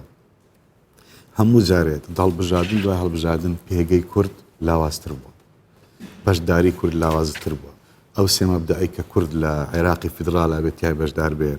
تەوافق و تەوازن و با بڵێن شەراکەت ئەم سێ هەمیشە بەرەو لاواز بوون ئەڕوا مەسەڵەن ئێمە لە حەڵقەکانی ڕابردوو باسی ئەومان کردووە ئێمە لە کابینە یەکەمە حەوت وەزیرمان کورد حەوت وەزیری هەبووە جێگەی ڕێیز وزەرای هەبووە لە سوپایە زۆر بەهێز هەبووە لە مخابەراتی عێراقیە هەبووە لە زۆر دام و دەستگای حساسا بوو هێشتا شار مەغدور بوو ئەگەرچی بەڵام سیر کە ئێستا کورد بە تەنیا بە سێ وەزارەت و ئیتر موچە شتیش هەمووی بڕاوە سێ وەزارەتی هەیە کەواتە پێگەی کورد لاواز بە ئەبێ ئەوەشمان لەبیر نەچێکە بەڕاستی ئەو کاراکتەرانەشی کە کوردن و کوردستانین و ئەچنە ناو بەغدا پەیوەندە بەوانیشە ئەوانەش ئەبێ با بڵێن تۆ لە هەموو حاڵەتێکە تۆ بە کوردستانی بوونی خۆت پێش عێراقی بوونەکەت بێ بۆ نمونە ئەگەر تۆ کوردێک بیت و وەزیری ئاوادانکردنەوە بی لە عێراق بڕیارە درێ بڵێن 5 شەقامی گەورەیە 5 ئۆتۆبانیا 5 بەندا و بڵێن دروست بکرێت لە عێراق تۆ ئەبێ ئەوەندە کوردستانی بڵێ ئەبێشیان لە سلێمانی بیا لە هەولێر بیا لە دۆک بێ و چوارەکەی تر لە شارەکان مەبەستم ئەوەی ئەم کاراکتەرانش بەڕاستی زلاوازی پگەی گورد زۆر جار پەیوەندی ئەم کاراکتەرانەشەوە هەبووە دێمەوە سەر ئەوەی کە ئەگەر لە حاڵێکە چکە ئەم جارە شتێکی سیر باسەکرێکە بڵین کازمی و بەرهەم ساڵح لە ناو لیستەکەیان منوەلو لە چەنگەڕێکیکە باسی ئەومان کرد بەڵام من ئەوەی کە ئەبینم لە ئێستاوە لە میدیا و لە سۆشیال میدیا و لە میدیای حتا موسەساتی کوردیشەوە ئەبینم لە ئێستاوە ئەم هەڵمەتە دەستی پێ کردووە ڕیکلامێکی من وەکو میدیاکارم قسەیەکەم ڕیکلامێکی زۆر بێ حەد و حساب بۆ مستەفا کازمیە کرێ بەبێ ئەوەی خەڵکی کوردستان هێشتا ناسی بێتیان هەر معاملەکانیشیان دی بێ بەڕاستی کوێرانە ئەکرێ بەڵام ینی بەداخەوە قسەیەکەم مستەفا کازمیە کەمین دەستگاش کە دەست بەکار بوو تۆڕی میدیای عێراقی دەست بە سەراگرت و کارمەندەکانی هەمووی گۆڕیکردنی بەی خۆی ئێستاش لە کوردستان دەستی پێ کردووە کۆمەڵێک دەستگای میدیایی کڕیوە و کۆمەڵێک میدیاکاریشی کڕیوە و کۆمەڵێک لە سۆشیال میدیاشی کڕیوە و بە زەقی دیارە کە بەردەوام ڕیکلامی بۆکەن و زۆر هاوکارم بۆ با بڵین نمایشە میدیایەکانی کازمی بەبێ ئەوەی ئەم خەڵکی کە ئێستا ڕیکلامی بۆکە یەک هەنگاوی کازمیان دیبێ بەرامبەر بە کورد و بەرامبەر بە کوردستان شتێکی کردوێ کازمی تا ئێستا وەکو ڕێیز وزەرا سەردانی کوردستانی نەکردووە کازمی لەو ڕۆژەوە کە هاتووە سەر حکومەت تا ئێستا 400 ملیاری ناردووە کە پێویستی بە تەنیا موچەی کوردستان سەر و 900 ملیارە بەس بە تەنیا موچەکەی یعنی من پێم سەیرە من هیچ خەم لێوە ناخۆم لە عەرەبێک بکردرێ ئاسای میدیاکارێک عەرەب کردرێ لەلایەن کازمی و دار و دەستەکەی بەڵام زۆر خەم بۆ ئاخۆم کە ئێستا بەداخەوە هەندێک لە ڕاوێژکاری کورد لە دەوروبەری سەرۆک کۆماری عێراقیش خەریکی ئەوان کە میدیاکار و سۆشیال میدیای کوردی ئەناسیێنن بە گروپی کازمی هەتا با بڵێن زۆرترین دەستی هەبێ بەڵام نازانم چه ئەنجامی شەوێ بەڵام ئەمە جێی داخە دروستە کاک بەرە من بیرم دێ لە دەورانی دەست بەکاربوونیە لەم بەرنمەیە کە کاتێک شرۆڤەمان بۆ بەرنامەی حکوومەتەکەی مستەفا کازمی کرد من قسەیەکی خۆم لەبیرە وتم بەردی زۆر گەورەی هەڵگرتوون کە بۆ نەهاویشتنە تاوان مەسلەی ڕاکێشانی کارتی هەڵبژاردنی کێکە لەو بەردانەی کە مستەفا کازمی هەڵی گرتوون بەڵام بۆ هاوێشتن نییە بەڵکو بۆ نمایشێکە بۆ درێژەدان بۆ زنجیرە نمایشەی کە لە چەند مانگی ڕابردووە ئێمە بەس ئەوەمان لێبینیوە بە قەناعەتی من لێرەیە ئەوەی بەنسبەت کوردستانەوە گرنگەوە من هیوادارم ئەو بێدەنگەی لایەنە سیاسیەکانی کوردستان تایبەت بە دەربڕینی هەڵوێستی فەرمیان لەبارەی ئەم مانۆڕە سیاسی مستەفا کاظمیەوە لەو چوارچێوەی خوێندنەوەی واقعەوە بێکە ئەزان هەڵبژاردن ناکرێ و لە نیەتی مستەفا کاظمی تێگەیشت بن کە وروژاندنی ئەم پرسە لەناو ئەم هەموو گیر و گرفتانەی کە باسمان کردن بۆ ئەوەیەتی کە هەڵبژاردن نەکرێ بۆ لەبەرەوەی کە مستەفا کاظمی دەزانێت محکومە بەوەی کە هەنگاوێک بنێ کە چانسی سیاسی ئەو لە عێراقا کۆتایی پێهێنێ و ئەوەندەی کە ماوێتی هەر ئەوەندەیە کە لە بەردەسایەت ینی ئەو واقعبینە مستەفا کاظمی من بە خوێندنەوەم بۆ کەسایەتی ئەوەیە کە کەسایەتیەکی واقعیە و ئینتیهازیشە ئەو دەزانێت ئەم لە ئەنجامی قەیرانێکی قوڵی سیاسیە کە دوای ئەوەی کە سەرۆکوەزیرانێکی بێکوتلە لاوازەکرێ و ناچار بەدەست لە کارکێشانەوە ئەکرێ و سەرباری ئەوەش ناکۆکە سیاسیەکان وا ئەکەن کە دوو کاندیدیتری پێش خۆی علاوی و زورفی شکست بێنن لەوەی کە حکوومەت پێک بێن و کاندیدە سەرۆکوەزیرانی دەست لە کارکێشاوەکە عەبدولمەهدیە 7 مانگی تر بەردەوامە بێت لە دوای ئەوەیە ئەزانێ کە ئەمە کە بازەکەی بەسەرشانەوە نشێنراوەتەوە نە لەبەر لێهاتوویەتی و نە لەبەر ئەوەیە کە کەسێکی دنیابینە و نە لەبەر ئەوەیە کە عەسای سەحری پێە بەڵکو لە ئەنجامی تێکچوونی هاوکێشە سیاسیەکانی عێراقا ئەمە زۆر باشە زانێ بەڵام لە بەرامبەر ئەمەشا ئەو محکومە بەوەی کە هەنگاوێکی سیاسی بەهاوێ کە پێم وایە لە چەند ڕۆژی داهاتووە ئەبێ بچێ بۆ ئەمریکا و لەوێش فەرز کراوە بەسەریا کە ئەبێ بچێتە ناو ڕێکەوتنێکی استراتیژی لەگەڵ ئەمریکایەکە محکومە بەوەی واتە ئێمە لەم بەرنامەیەشی کراوەتەوە کە عێراق محکومە بەوەی کە ئەبێ ڕێکەوتنی استراتیژی لەگەڵ ئەمریکایە بکە و بژاردەی دووەمی نییە و کارتەکان و تەنانەت چونە ناو مفاوەزاتیش لەگەڵ ئەوەندە لاوازن کە وا ئەکەن کە ئەمریکا آخر دەرفەتی هەستانەوەی عێراقیش باسەکرێت بەڵام لە بەرامبەرە ئەگەر بە دیوێکیاوا بێ بە دیوە مەسەبەکەیە چۆنە بێ ئێمە ئەبێ ئەوەمان لەبیر بێ کە ئێستا مەسەلەی یەکەم شت کە لەگەڵ لە سەردانەکەی مستەفا کاظمی بۆ ئێران مەسەلەی سەرهەڵدانەوەی جارێکی تر دۆستەی قاسم سولەیمانی ئەبوو مەهدی مهندس بووە و ئێمە ئازانین کە پەرلەمانی عێراق قانونی دەرکردووە لە 5 کانونی دووەمی 2020 کە ئەبێ هێزەکانی ئەمریکا لە عێراق بکرێنە دەرەوە بەڵام مستەفا کاظمی محکومە بەوەی کە ئەبێ ڕێکەوتنی استراتیژی لەگەڵ ئەمریکایە واژۆ بکە و خاڵی یەکەم و ئامانجی سەرەکی ئەوەیە کە ئەمریکا نەک لە هاوبەشێکی سەربازیەوە بەتەنیا ئەکاتە هاوبەشێکی وەبەرهێنان و اقتصاد و پەیوەندێنی و دەوڵەتیەکانیش کەواتە ڕێکەوت وەکوتم محکومە بەوەی کە لەگەڵ ئەمریکا ڕێکەوێت و هەر ڕێکەوتنێکیش لەگەڵ ئەمریکا لە ئێستاە باش بێت و خراپ بێت بۆ عێراق لەسەر ئاستی شەقامی عێراقی و بە تایبەت شەقامی شیعیش بەدژایەتیکردن ئەکەوێتەوە وەوا ئەکات کە چانسی مانەوە و بەردەوامبوونی مستەفا کاظمی لاواز بێت هەر لەبەرەوەیە کە ئێستا ئەم مانۆڕە سیاسی ئەکات سوور ئەزانێت کە هەڵبژاردن ناکرێ و ئەزانێ بۆ ئەوەی هەتاوەکو ئایاری 2022 لانی کەم بەردەوام بێ و ئەزانێت لە دوای هەڵبژاردننی داهاتووە جا ئەگەر پێشوەختە بکرێ یان لە ئایاری 2022 بکرێ من پێم وایە پێویستی بە خەرجکردنی پارە لە سوۆسیال میدیا و نازانم چی و ئەوانە نییە و چانسی یعنی ڕێکەوتن لەگەڵ ئەمریکا کە محکومە پێی کە بژاردەی دیکەی لە بەردەستانیا کۆتایی بە ژیانی سیاسی مستەفا کاظمیە هێنێ ون پێم وانیە تەواجودێکی هەبێ بۆیە لە ئیستا تایبەت بە کوردستان گرنگەکە هێز و لایەنە سیاسەکانی کوردستان لەلایەک و حکوومەت هێرێمی کوردستانیش لەلایەک دەست و پەنجەی خۆی ڕابهێنێ لەگەڵ سەرۆکوەزیرانێکی نمایشکار لە عێراقا و سەرۆکوەزیرانێک کە مەفروض بوو پێش ئەوەی کە هەر بە گوێرەی بەرنامە حکوومەکەی خۆی پێش ئەوەی کە جار بۆ هەڵبژاردن بدا یەکەم ئیشی کە عێراق پێویستێتی پێش هەڵبژاردن ئەوەیە کە ئێستا عێراق وڵاتێکە کە بودجەی نییە بە یاسای ئیدارەی مالی اتحادی حکومەکرێ کە نابێت لە وڵاتێکی فیدراڵیا بە یاسای بوجە ئیدارەدانی سەرۆت و سامان و ڕێخستنی بوجە بکرێ ئەو یەکەم وعدی کە بە عێراقی داوە ئەوەیە کە بودجەی تەواڕی حازرەکە بۆ ئەوەی کە هەم خزمەتی هەرێمی کوردستانیش کە لەوێ باسکرابێ بە باشی لە بەرنامەکە تەنها لەو خاڵایە کە ئەڵێ بودجەیەکی تەواڕی حازرەکەین و لەوێدا با بڵێن بەشی هەرێمی کوردستانیشی تیا ئەبێت کەواتە ضرور بوو پێش ڕاکێشانی کارتی هەڵبژاردن و دروستکردنی ئەم فوقاعە ئەعلامیە دەستی بۆ ئامادەکردنی یاسای بودجە ببردایە باسی شتێکی کەژەکرێ گوایە من دوێنێ ئەمە خوێندەوە گوایە بەنیازن ئەم موچە و بودجەی کوردستان وەکو کارتی هەڵبژاردنیش بەکاربێنن لە بەرەبەری نزیکبوونەوەی هەڵبژاردن ئەگەر کرا لە حاڵێک ئەگەر کرا ڕەنگە مستەفا کاظمی بڵێ ئەوە لە سەرداوای بەڕێز دکتۆر بەرهەم ساڵح موچە و بودجە ئەنێرین ئەمەش هەر شتێکی چاوەڕوان کراوە ینی عەقڵی گرێ بەڵام دکتۆر لە حەڵقەی پێشوو باسی شتێکی گرنگت کرد کە ناوچە کوردستانیەکان ناوچە داگیرکراوە کوردستانیەکان لەم هەڵبژاردنەیە کورد ڕەنگە زەرەرێکی گەورە بکە ئەگەر بکرێت. کاک بەرهەم تەبەن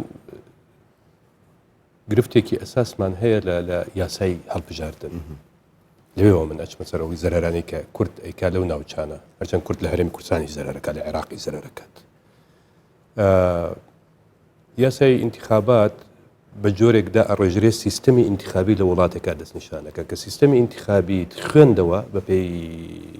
با بڵێن ئەو سیستەمانێک کە هەیە بۆ دەستنیشانەکە ئەم حکومەتێکی لاوازی پەراگەندە بێ حکومەتێکی نیمچە کارا بێ یان حکومەتێکی بەهێزە بێ خودی یاساکە ئەمە دیارەکە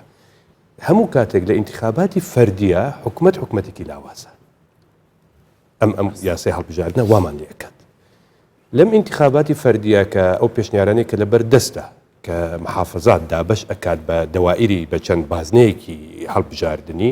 من ئەگە لە بیرم بێ لە بەرنامەی پێشوو میسالی پارێزگای کەرکووکم هێنایەوە بۆی کە ڕوونکردنەوەیەکی جوانتر بدەین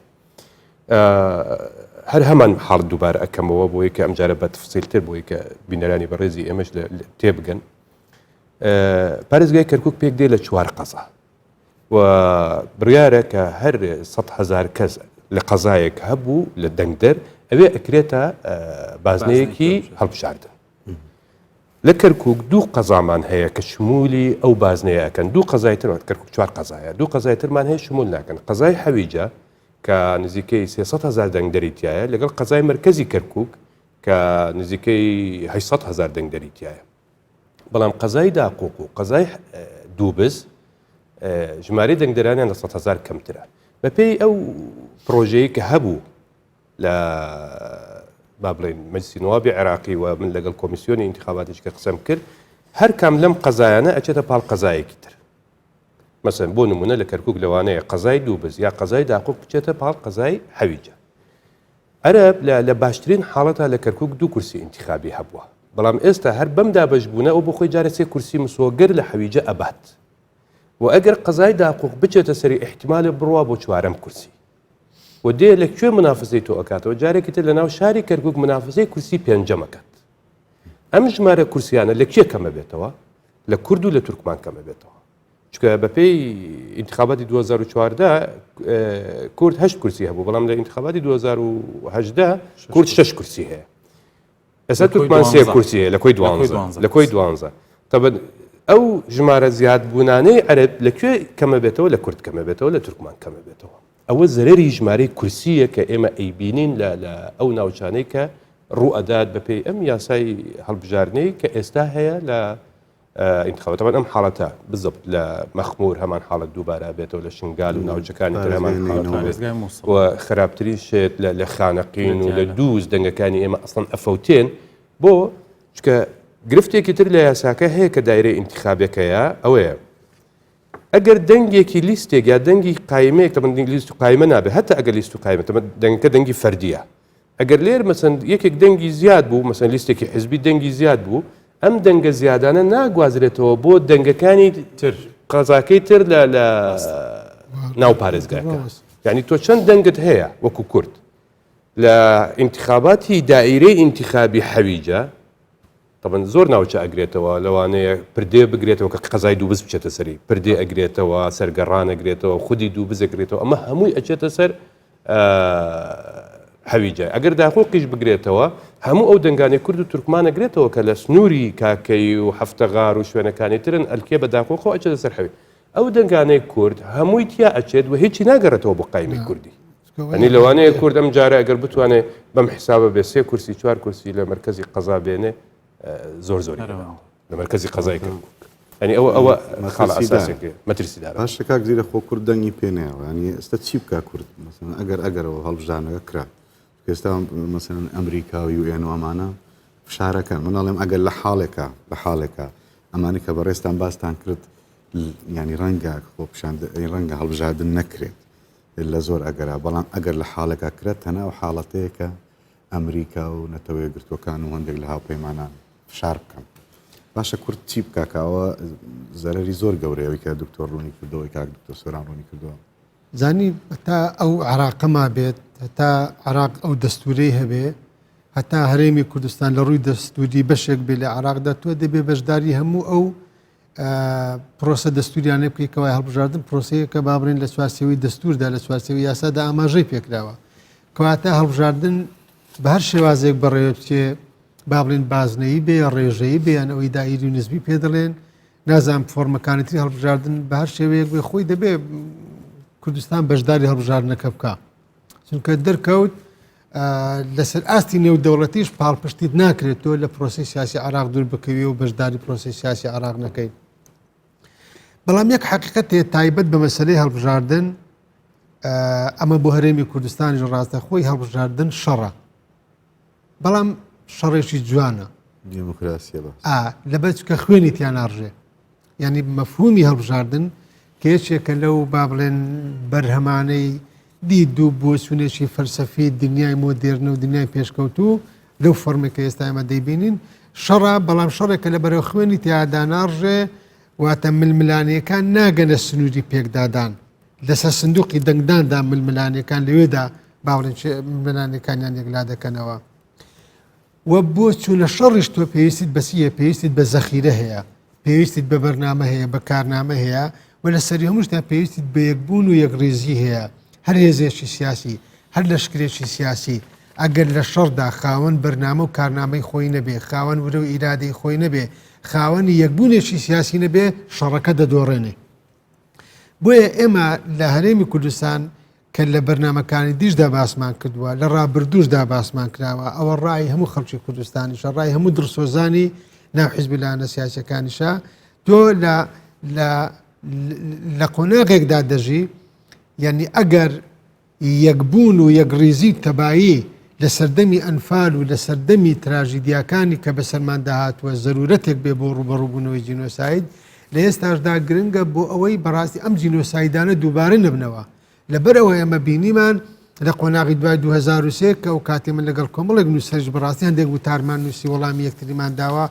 کە ئەو بەڕێزانە پیانوا بوو ئێمە چوونە ناو دۆخێکی نوێ هەلو مەرجێکی نوێ ئیتر بەعس کۆتایات دکتاتۆریەت فاشت کۆتایات من ئەو کاتی نووسیم باسم کرد کە ئەنفال و جینۆساید ئەگەرێکی کراوەیە لە بەردەمماندا ئەگەرێکە دانەخراوە هێرشی حەزری شعبی هێرشی داعش و ئەو نەخشە و پیلانانەی بۆ برسیکردنی خەڵکی کوردستان بڕینی بجێ هەرێمی کوردستان شەڕکردن بە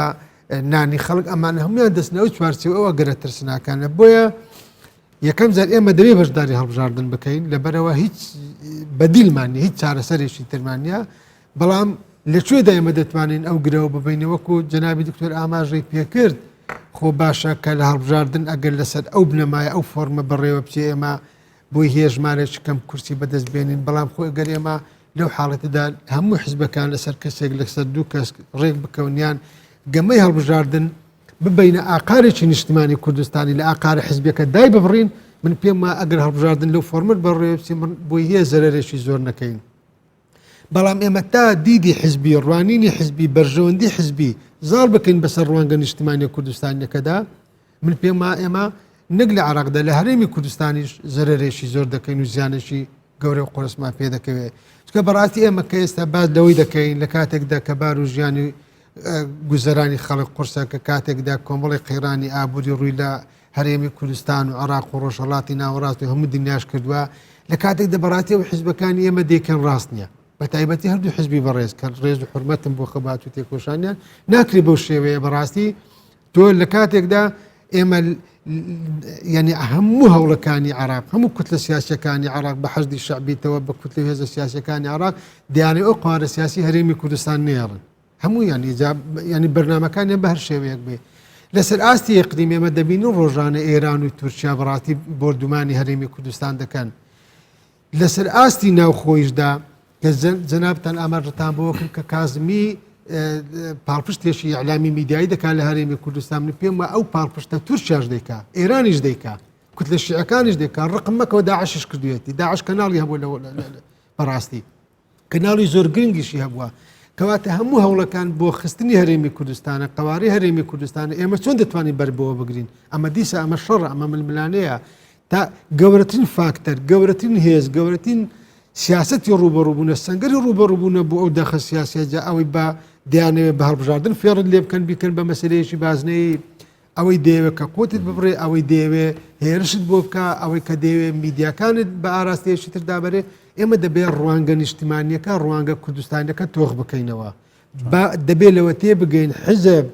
ئامرازە حزب ئامانز نییە کوردستان گەورەترە لە حزب نیشتیمان گەورەترە لە حزب گەورەی حزب لە گەورەی وڵاتەکەماندا گەورەی حزب لە ڕزامەندی جەماوەردا ئێمە کاتێک دەدوان شکۆ و گەورەی حزبەکانی خۆمان بپارێزین کە ڕزامەندی جەماوەر بەدەست بێنین و یەکەمیشتی لەوەدا بەڕاتی لەوەدا دەبێ ئێمە تەباو یەک ڕیز بین دەبێت دیسا من تاکید لەوە دەکەمەوە ئێمە بەو وەزعی ئێستای کە لە هەرێمی کوردستان دەگوزەرێ بەو دۆخە سیاسی کە لە هەرێمی کوردستان دەگوزێت بە تایبەتی لە نێوان هەردوو حیزبی بەڕێزدایە بەڕاستی ئێمە نەگرە لە عراق دەبینەوە نەگرە لە تورکیا دەبینەوە نە لە ئێران دەبینەوە و نەگرەوی ناو خۆشمان پێ دەبدرێتەوە کاک زیرێک لەبەرەوەی هەڵبژاردن ڕاستە هەر حیزبە و با بڵێن جەماوەری خۆی هەیە و میدیای خۆی هەیە و ئەوانە بەڵام کە دێنە سەر هەڵبژاردن تەمەن هەمە لە هەموو حالەکە باسی ئەگەری ئەنجامدانەکە یەکەین هەڵبژاردن جیا لە حیزب کۆمەڵی خەڵکی کەش هەن کە ڕەنگە ئەم نمایشە میدیایانی ئێمە باسی یەکەین کە تایبەتی ئەگەر لیستێکی وا هاو بەش هەبێ و کازمی و سەرکردەیەکی کورد هەیان بێ لە ناو کوردستانە گرنگە خەڵکی کوردستانیش بە وەعێکی کراوەتر و بە مێشکێکی کراوەتر و بە وریاتر و بە سەلیقەتر بڕیار لادەن چکە تۆ ڕاستە ئەندامی حیزب بیان ناو ڕۆژێک کاشتە سەر سندوقار خۆتی ئەچی دەنگەکە ئەی هەندێک حاڵەتی قسەکانی دکتۆر سۆران بیری خستمەوە هەندێک حاڵەتی نمایشی تری مستەفا کازمی هەبوو کە گرنگە دەنگدەری کورد یا کوردێک لەم کاتانیا بیر لەم شتانەش بکاتەوە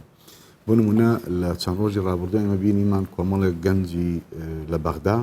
خۆپیشاندانێکی توندیان کردەوەی ئەوانە دەرسوی زان کۆبوون و دانەمەزرێن ڕابوون کازمی چۆ ناویانەوە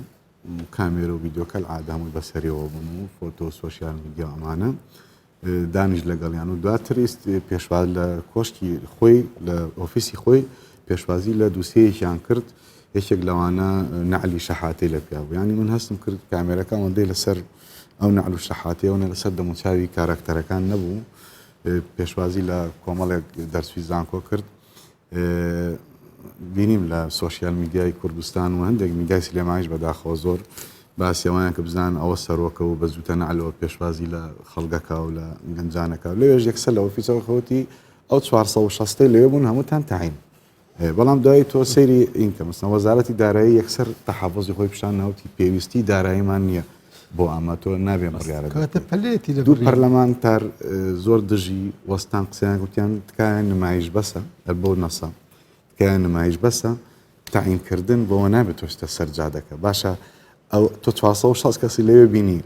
ئەو دەرچوانەی کە ئەو ڕۆژە لەوێ نەبوون ئیشێکیان هەبوو ناتونێتە سەرجادەکە ئەم شتە ئەبێ بە سیستەم بکرێت بۆیە بینەری کورد گرنگە لەگەڵ ئەوەی کە سێری و نمایشاکە ئەم جۆرە لە جوانەکەشێتەوە مەسەرەن ئەوەی منداڵە کوردە یەزیدیەکەی کە بینیمان لە ڕۆژی ساڵیادی جیۆنۆسایدی یەزیدیەکانە مناڵێکی هێنا مستەفا کازمی مناڵێکی هێنا کۆشکەکەی خۆی لەسەر کورسی سەرۆکوەزیران دایانە بینیم لە میدیای و سۆشیال میدیای کوردی چه حەشرێکیان بۆ کرد یەکەم مناڵ لەسەر کورسی سەرۆکوەزیرانی عێراق و ئەوانە بەڵام وەرە تۆ سەیری واقعی عەمەلی کە کازمی خۆی و هەموو مانگەکانی حکوومەتەکانی پێش کازمیش چیان بۆ کوردی یەزیدی کردووە یعنی ئێستاش ئەگەر لە هەرێمی کوردستان و هەوڵ بۆ ئازادکردنی کچەکان نەدرایە هیچ حکوومەتی عێراق ئێستاش کۆمەڵێک مناڵی خێزانی کوردی یەزیدی ڕفێنراو لە خانەکانی بەغدان لای هەندێک خێزانی عەرەبی موسڵم دەستیان بەسەرا گرتوون تا ئێستا ناتوان مەحامیش پارێکی زۆرەوێ ئێستاش ئەو خوشکە یەزیدیانەی ئێمە کە تووشی دەیان سوکایەتی وین بوون کەسیان لەلایەن حکوومەتی عێراقی چاوکارێکی ناون ئێستا ئەگەر ئازای کازمی لایەنی کەم حەشدی شعبی لە ناو شەنگال مەهێڵە بزانە یەزیدیەکانی چیاکان و کەمپەکان ئەگەڕێنەوەیان نا ئەخشت ئەوەی بە کوردستانیش ئەوەی ئەو مناڵە هەرزەکاری کاکزیرێکیش باسی کرد کە ڕوت و قوتیان کردەوە کە بە چەقۆ سەریان تاشی و جنێویان بەدایک و وەکو بە هەموو کەسوکاریە لەوێژ هەر دیسان کازمی پێشوازیەکی کرد و هیچ ئەرێ تەحقیقیشتە چێ گیرە چێ کوژرا چێ باشە ئەم مناڵە کەرامەتی ئەم مناڵە ئەو شکان نەگەورەی کە کردویانە بە پێشوازیەکی کازمی نەکریانە بێ کورد ئاگاداری ئەم نمایشە يعني بدڵنیام لە بەرەبەر انتخابات بەزلی کوردیەوە تا سلێمانیە هەولێر وڵی پێم وایە کارتی سوتاون لانی بەڵێ من پێم وایە ئێمە بینیمان لە دەست بەکاربوونیە یەکەم توییتی بە زمانی کوردی کرد و هەندێک دەهۆڵی بۆ کوترا بەڵام یەکەم بڕیاریشی دژ بە کوردستانەوە بوو کە زمانی کوردی لەسەر نووسراوە کوردیەکان هەڵگرت ینی کەواتە ئێمە تاقیکردنەوەمان لەگەڵ ببووری دوام لە سەردەمی ئەوەی و کابینەی حکوومەتی دروست کردووە ڕێژەی بە عەرەبکردن و دەرکردنی خەڵک ناوچە داگیرکراوەکان زیاتر پرۆسەکە خێرا نەکەرەوە خێراتر بوو من نەمێ کەواتە من قەناعەتی شخصی خۆمەوەیە کە هەڵبژاردن ناکرێت لەبەر ئەوانەی کە باسم کرد بەڵام گریمان ئەگەر بکرێ دوو مەترسی لەسەر کوردستان هەیە مەترسیەکی کاتی کە ئێستەیە ئەویش ئەوەیە کە ئەگەر بڕیار بێ هەڵبژاردن بکرێ من پێم وانە ئەمە بێهیواکردن نییە بەڵام ئەگەر بڕیار بێ هەڵبژاردن بکە مستەفا کازمی لەگەڵ حکوومەت هێرێمی کوردستانە ڕێک ناکەوێت لەسەر هیچ پرسێک چونکە بە درێژایی ڕابردوو زۆر جاریش لەم بەرنامە وتومانە کە مەسەلەی سزادانی کوردستان و فەرزکردنی ئیرادە بەسەری و فەرزکردنی مەرج و ملجەڕاندن و ئەوانە باشترین مادەی ئینتیخابین لە دیوە عەرەبەکەی عێراقا لەبەرەوە قەناعەتی من وایە ئەگەر ئەمە با بڵێن شتەی مەترسیەکی کاتیە کەم پێم وایە ڕوونادا هەڵبژاردن بەڵام مەترسە استراتیژیەکەی لە چیایە ئەوەی کە کاکتۆر فەرمووی ئێمە مەسەلەی کەمبوونەوەی دەنگەکانمان و کاریگەریەکەی لەسەری بە شێوەیەکی سیستماتیک ئێمە ئەو کاتێک کە عێراق یەک باز نەبووە بە گوێرەی سیستەمی ستاندلیگۆی پێڵێن ئەو کاتە هەر دەنگێک کە کوردێک لە بەغداوە دابێتی و لە نەجەف بوو بێ و لە هەر کوێیەک دابێتی بۆ کوردستان هاتووە هاتن ڕێگەیان لەمەگر هەر لەبەرەوەیە لە 2004ەوە لە 2005ەوە تاوەکو 2010 دەنگی کوردستان 78 کورسی بە 80 کورسی بووە هەر ئەوەش بۆ ڕنگدانەوەی لەسەر تەمسیلی حکومی و ئەوانە هەبووە کاکبەرم بەڵام لە ئێستا لە دوای 2010 کە ئەکرێ بە سیستەمی پارێزگاکان واتە دەستکاری انتخاباتەکرێت لە 2013 بە تایبەت و بۆ انتخاباتی 2010 دەنگی کووردا بەزێ بۆ مەسەلەن بۆ 68 کورسی و 50 کورسی ئەومانە بەڵام ئێستا مەسەلەی مەترسیەکە لە چیایە سەرباری ئەوەی کاکتۆر فەرمووی من دووبارەی ناکەمەوە کەمبوونەوەکە لە چی ئابینێ بۆ خۆی بە گوێرەی مادەی 13 بڕگەی یەکی ئەم قانونەی کە ئێستا هەیە گەر پەسەند بکرێ ژمارەی ئەندامانی ئەنجومەنی نوێنەران ئەکرێتە 250 ئەندام کە ئێستا حالیان 329 ئەندامە پێشتر 275 بووە بە گوێرەی ئەم قانونە تازەیە کەمە بێتەوە بە 250 کە کەم کرایەوە کەواتە لەسەر ئاستی نیشتیمانیشە ئەگەر کەرکووک بنمونە 12 کورسی پێدرابێ ئەوە بە گوێرەی ئەو ڕێژەیە کە داگرێ ڕەنگە کەرکووک دا بەزێ بۆ 8 کورسی کەمکردنەوەیش مخالیفی دەستورە بەتاکید چونکە بۆ مخالیفی دەستورە سوپاس دەکەم کاکتۆر بە گوێرەی مادەی 49 بڕگەی یەکەمی دەستوری عێراقی ئەبێ هەر 100,000 کەسێک لە عێراقا یەک کورسی پەرلەمانی هەبێ و ئێمە هیچ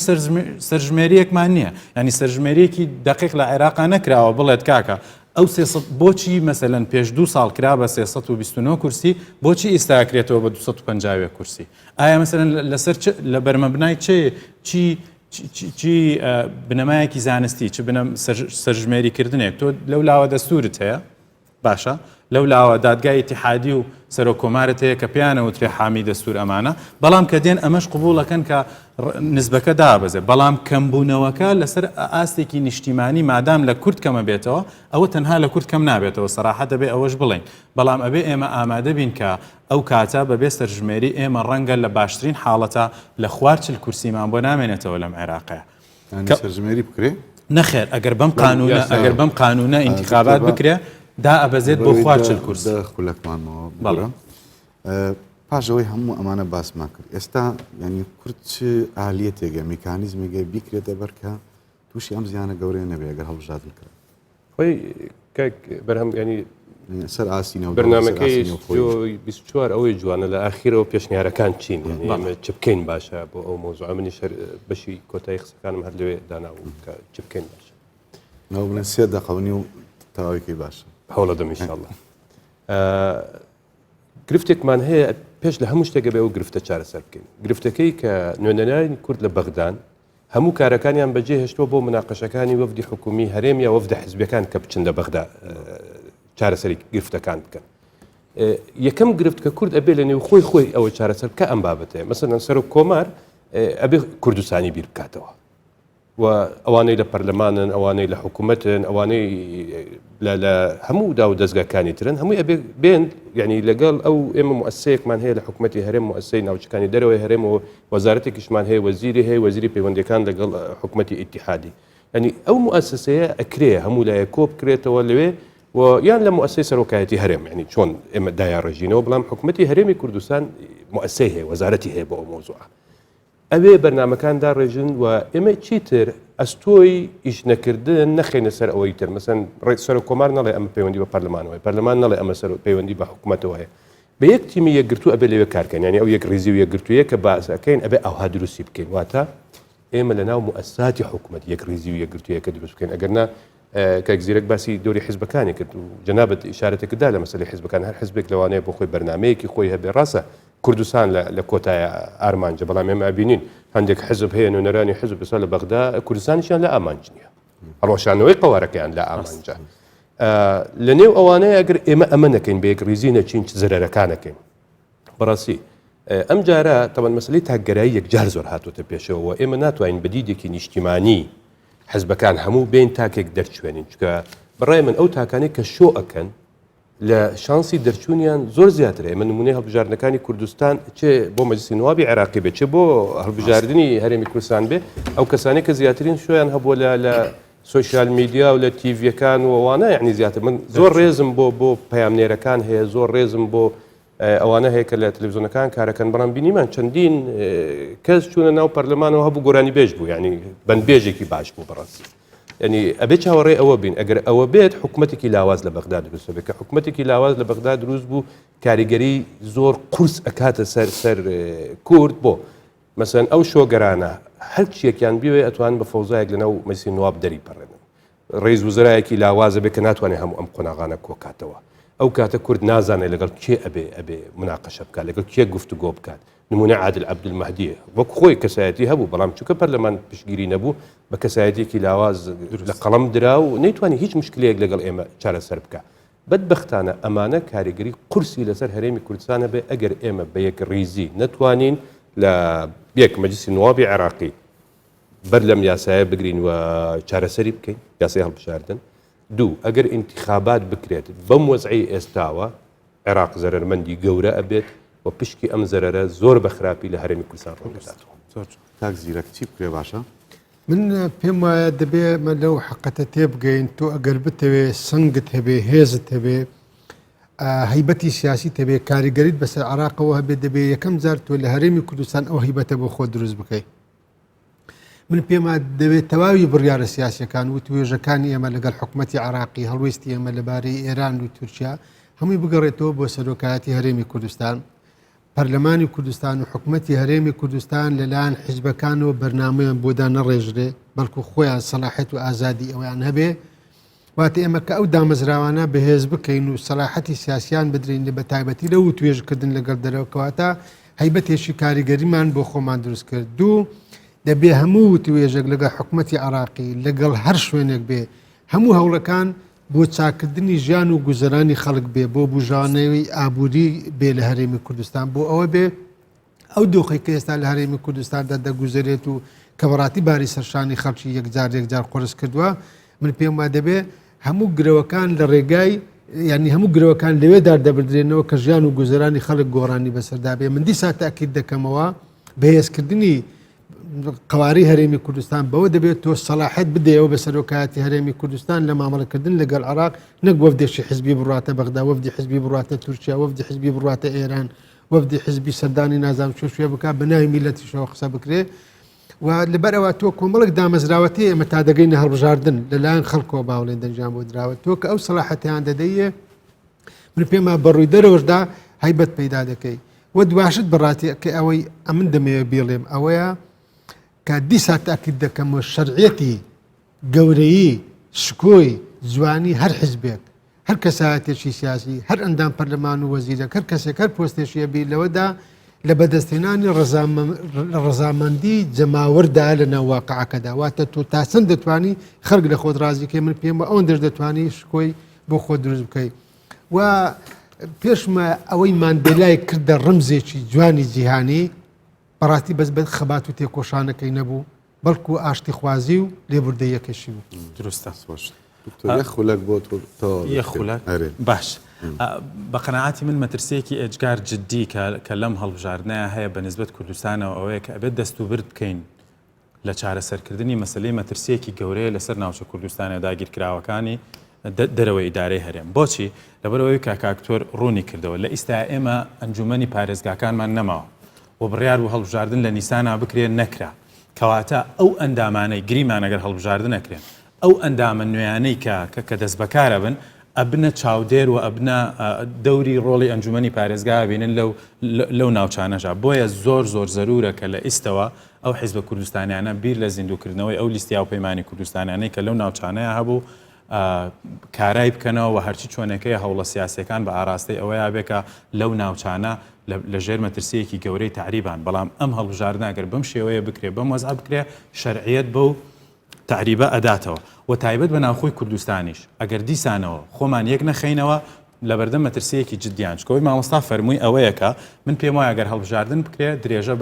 بە سیاسەتی سادانی کوردستانە درێ لە ڕووی برسیکردنەوە. ئەمەش ئەقۆزرێتەوە بۆ ئەوەی لیستی عەرەبی بێن لە ناو کوردستانە کەمپین بکەن و لە چوارچەوەی ئەو ئەجێندایی کە هەیە بۆ گەڕانەوە بۆ عێراق و ئەوانە لەوێوە دەنگی کوردستان بۆ یەکەم جار ببرێتە دەرەوەی کوردستان. دەست و دەمی هەموو لای خۆش بێ گفتوگویەکی گرنگ بوو. بەڕێزان هێشتا دیار نییە ئایا ئەم هەڵبژاردنە بەڕێوە ئەچێ لەو کاتێک کە دیاری کراوە یان ئەمیش هەر بانگەشەیەکی و نمایشی میدیایی و لەلایەن کازمیەوە کرا. هێشتا دیار نییە دۆخی ئەمنی و سیاسی و ئابووری و تەندروستی و مرۆی عێراق تا مانگی شەشی ساڵی 2021 ئەگاتە کوێ. هێشتا دیار نییە کە ئەم دەوڵەتەی ناوی عێراق و بەتەنیا بە ناو دەوڵەتە و هیچ خەسڵەت و